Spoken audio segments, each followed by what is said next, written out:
¿Qué tal amigos? En esta oportunidad, y bueno, en esta semana tan especial para los miguenses como es un nuevo aniversario, el aniversario número 153 de la fundación de nuestro pueblo, vamos a estar compartiendo una serie de videos con cosas que van surgiendo a medida que uno se va adentrando en la historia de nuestra localidad. En este primer video vamos a repasar algunas cuestiones. Por ejemplo, nosotros sabemos, y todo esto es gracias a Balvin Míguez, quien fue el que estudió todo lo que eran los planos y los terrenos de las propiedades de Pequeño Míguez, a quien pertenecieron estas tierras antes y demás.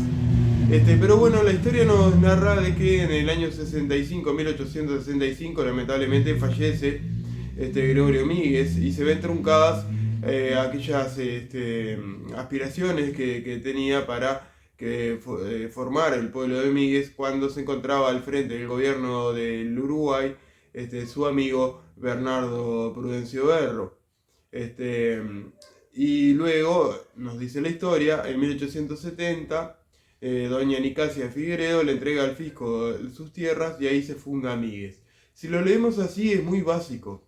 Si lo leemos así nos encontramos, bueno, como pensamos que doña Nicasia Figueredo ofrece las tierras al fisco bajo la única condición de que ese pueblo, ese lugar se llamara del Carmen, ya que era devota de la Virgen, como todos sabemos. Y el fisco lo mira, la Cámara de Legisladores, senadores del Senado, lo aprueba y listo. Y bueno, eso no fue así. Hubo un conflicto muy grande dentro del poder legislativo. Para el año 1870 ya no estaba Prudencio Berro. Para el año 1870 se encontraba el presidente, se encontraba al frente de nuestro país Lorenzo Valle, que recordemos que tenía una disputa en lo que es llamado la guerra de Aparicio, y que recordemos también que el jefe del ejército de Canelones era Matías Trías, justamente un estanciero del lugar que hoy se conoce como Míguez. Entonces, bueno, se vio truncado dentro del poder legislativo, donde pretendían que doña Nicasia Figueredo entregara todas sus pertenencias, todas sus tierras, su casa, todo, todo, absolutamente todo, y no solo la tierra donde que ella le otorgaba al fisco para que se formara el pueblo de Míguez. O sea, el pueblo ya estaba formado, vamos a ver que ya habían habitantes, incluso habían tiendas y demás, pero no estaba oficializado y bueno, necesitaba un cura párroco y esto no lo menciono en el video, pero es muy importante. La iglesia comienza a funcionar más o menos por el año 1965, que fue cuando lo comenzó a construir la capilla Gregorio Míguez. Ese año mismo él fallece. La iglesia dos años después comienza a funcionar.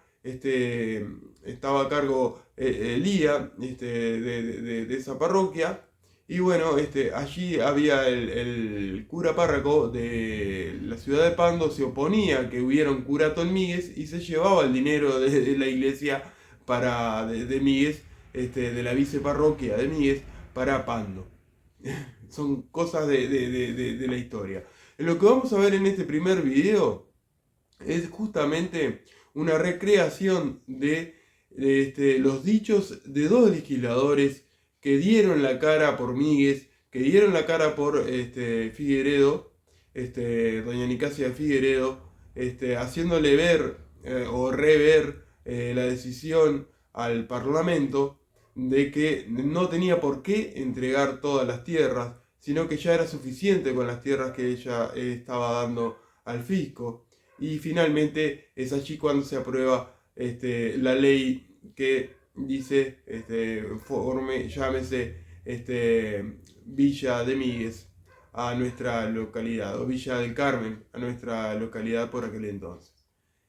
Luego vamos a seguir compartiendo videos, vamos a estar viendo cómo era Míguez en el año 1900, a través de toda una narración, que ya vamos a estar nombrando quienes lo escribieron, en 1935, 1981, y luego vamos a ir formando entre todos el resto de la historia. Vamos a estar viendo quiénes fueron los primeros pobladores, quiénes fueron los primeros comerciantes de la localidad de Míguez, cómo se desempeñaba Míguez, qué había en aquellas épocas, gracias a aquellas narrativas que he encontrado en un libro. Y bueno, ya digo, en este primer video vamos a repasar ese gran conflicto que hubo allí en el Palacio Legislativo, en el Poder Legislativo, para la aprobación de esta ley cuando le pretendía despojar de todas sus pertenencias a doña Nicasia de Figueredo.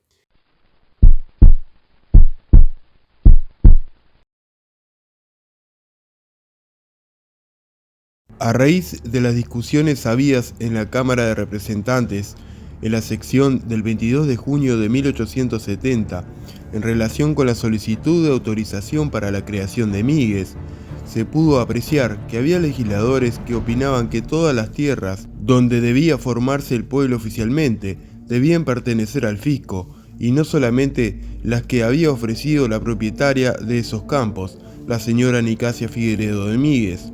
Por otra parte, ya existían afincados en el lugar un número importante de pobladores. En dicha oportunidad, dijo Eduardo Chúcarro: La Comisión de Legislación, señor presidente, ha creído muy justa y equitativa la modificación introducida por el Honorable Senado con respecto a la creación de este pueblo en el terreno perteneciente a la señora donante. La Honorable Cámara fue demasiado exigente porque quería que la donante cediese todo lo que tenía para la creación de ese pueblo. Ella venía a ceder el terreno necesario para las plazas públicas, para las calles, para las escuelas y para la iglesia. Estas dos últimas, como dice el proyecto de la comisión, cediéndolas debiendo pasar esas escrituras a favor del fisco, pero no se venía a regalar completamente toda la tierra de terreno que se necesitaba para el pueblo, que era lo que la Honorable Cámara exigía que donase. Era esa demasiada exigencia por parte de la Honorable Cámara. Y en ese sentido es que el Honorable Senado ha establecido la modificación muy justa y equitativa. Y creyendo la Comisión que es de gran beneficio para el país la creación del pueblo, mucho más desde que ya existe allí un número considerable de vecinos reunidos y que no costará erogaciones al fisco, ha creído que debía aconsejar la aceptación de esa modificación, porque de otro modo nos quedaríamos sin el pueblo.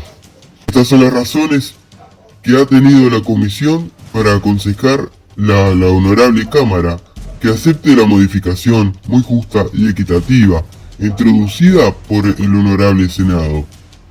Por su parte, expresó el legislador Ferreira y Artigas: La Comisión de Legislación, señor presidente, complementando lo que ha dicho mi honorable colega, nunca ha aconsejado otra cosa que lo que hoy aconseja el honorable Senado. La Comisión, habiendo estudiado el expediente, vio que la señora de Figueredo no ofrecía sino una cantidad de terreno para las oficinas públicas. El pueblo no se va a formar, el pueblo existe. No se trata de esas leyes escritas y que están allí en nuestros archivos, mandando fundar pueblos, sin que se haya llevado a realización. Señor presidente, tengo que repetir lo que ha dicho tratándose del asunto del señor Dufour. Respecto a Coches, nos vienen diciendo, les entrego a ustedes un pueblo, y empezamos por decir, cuando la propietaria quiere hacer un pueblo es porque le conviene y gana por ello, como si a la República no le conveniera tener pueblos. Mezquina razón que no puede ni debe pasar en el ánimo de los hombres sensatos. La mayoría de la Cámara se ilusionó a este respecto en la discusión con las palabras de algunos representantes que decían no es necesario que entregue todo lo que tiene. Especie de asentamiento es la verdadera palabra, porque para que la república tenga el pueblo, para que la república progrese, es necesario que la propietaria se despoje de todo derecho, de toda utilidad, como si no hubiera bastante utilidad para la nación en poder tener un pueblo nuevo, que no le cuesta nada al erario, que no le cuesta sino ponerle el nombre o permitir que se llame del Carmen. El Senado, en el que hay menos número de oradores y que es probable que esto influya para que se ilusione menos, fue a buscar el fondo de la cuestión, examinó los títulos, examinó cuáles eran las condiciones de la donación y vio que efectivamente nosotros veníamos a imponerle a la propietaria la entrega de todo lo que tiene en beneficio del país, cuando la propietaria solo decía: yo le entrego a usted una parte de lo que tengo, con un pueblo formado, que demasiado le entregó. Sí, pues, la Cámara no ha hecho sino ser consecuente con su primer informe, de acuerdo absolutamente con lo que el Honorable Senado ha resuelto. Así pues, no se trata por parte de la Comisión de aceptar innovaciones introducidas, sino de aceptar lo que ella misma había pensado, lo que había servido de norma a su primer dictamen. Por consiguiente, la resolución del Senado no es sino el consejo primitivo que la Comisión había dado a la Honorable Cámara, y ese consejo está basado en lo que resulta de los antecedentes. La señora de Figueredo tiene ya el pueblo formado, es decir, hay ya una población numerosa en su terreno, y viene y dice: el pueblo existe, pero para que tengamos un sacerdote, que es muy necesario para que administre los sacramentos, para que tengamos un boticario, cosas que son convenientes en una población ya numerosa, es preciso también que se autorice a esta población con el nombre de pueblo. ¿Qué hacemos nosotros? ¿Hacemos alguna derogación? No hacemos sino decirle: llámese el pueblo del Carmen. He ahí todo el sacrificio, he ahí todo el favor que hace la Asamblea Legislativa. Entre tanto, no hay erogación de ninguna clase para el erario. Al contrario, el erario viene a obtener una porción del terreno que más tarde o más temprano, cuando la fuerza de exuberancia de la misma población, cuando el país estuviera más tranquilo, exigiese la creación del pueblo, habría que expropiar. Y todas estas ventajas las obtiene solamente en cambio de la concesión que hace de que el pueblo lleve el nombre del Carmen, porque la señora es devota de la Virgen del Carmen. ¿Y vale esto la pena de que estemos ocupando la Asamblea General con discusiones interminables? Será mi última palabra. Seguidamente, tras estos dichos, quedó sancionado el proyecto de la Cámara de Representantes del 22 de junio de 1870, la cual dicta en el artículo primero: créase un pueblo en el terreno perteneciente a la doña Nicasia Figueredo de Míguez, entre los dos arroyos Solís, a que se refiere el testimonio y plano de Foja 6, y el cual se denominará del Carmen. Artículo segundo. La Dirección General de Obras Públicas determinará el área del terreno que debe concederse al pueblo, la que ocupará las calles, plazas y oficinas públicas, comprendidas la escuela y la iglesia, debiendo respecto a estos últimos pasarse por la interesada escritura de propiedad a favor del fisco. Artículo tercero. Autorícese para que haga construir los edificios públicos que son necesarios. Artículo 4. Comuníquese.